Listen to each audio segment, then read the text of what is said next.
Yes, of course, I did find things that I was critical of, but I wasn't sure how much of that critique was shaped by the kind of questions that plague us in the West and how much of it was relevant to Rojava. Of course, I will go through what those reservations were. But I also felt at some point that I was sort of nitpicking, because if you look at the context, surely a society that is undergoing this revolution, that is surrounded by enemies all over, from every corner, is fighting a battle to the death with ISIS, with Daesh.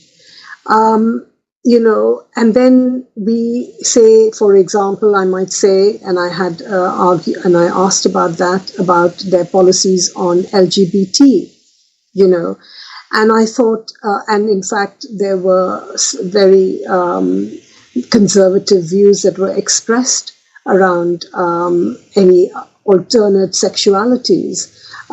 Having said that, it's not something to do specifically with the Kurds, because the Kurds in Turkey are very LGBT friendly. So, so we were looking at, again, as I say, a rural part of Syria, where, as far as I understood it, education, in order to get a university education, you had to come down to Damascus or to other parts of Syria, because there were no universities up there. And there was sort of widespread illiteracy. So given all of that, it felt that some of these issues had not become issues yet. There's been discussions around conscription, whether conscription happens or not. When I was there, I thought it was a volunteer force.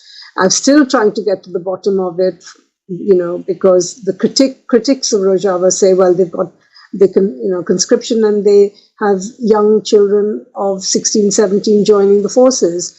That used to be the case, and I think in 2014 they signed some sort of an international convention to say that they would only recruit 18 and upwards.